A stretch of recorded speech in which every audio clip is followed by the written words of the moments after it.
પોરબંદર મહાનગરપાલિકામાં ઝાવર ગામનો સમાવેશ કરવામાં આવતા ગ્રામજનોએ મૌન રેલી યોજી વિરોધ નોંધાવ્યો હતો, જેમાં મોટી સંખ્યામાં ગ્રામજનો જોડાયા હતા.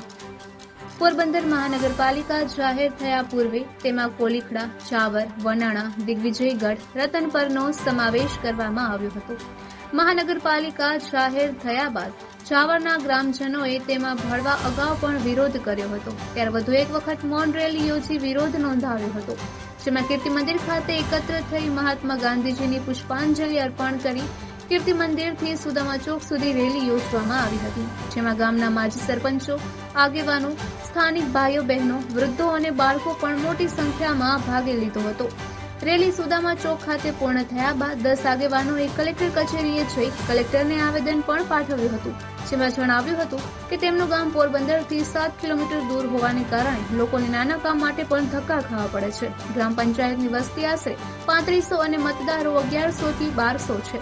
સ્થાનિક લોકોની આવક ખૂબ જ ઓછી હોવાને કારણે મહાનગરપાલિકાના વેરાનો બોજ સહન કરી શકે તેમ પણ નથી.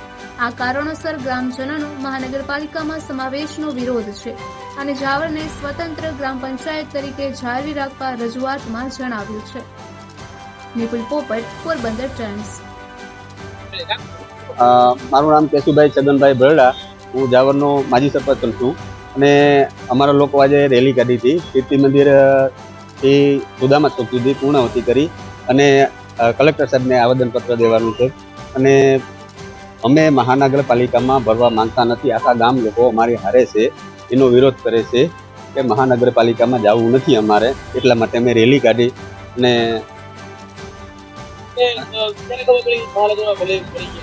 એ લોકો આવ્યા હતા નગરપાલિકા વાળા ત્યાં ને તાળા મારી ગયા, કોઈને જાણ કર્યા વિના. એટલે અમને ખબર પડી કે ભાઈ આ શું થયું બધું. એ માટે અમે આવી રીતે પૂછપરછ કરી તો એ લોકોએ કીધું કે આ તો ભેળવી દીધું છે. તો કઈ રીતે ભેળવી દીધું અમને તો કોઈને ખબર નથી ગામ લોકોને. અત્યાર સુધી તો 5-6 વિરોધ કર્યા છે.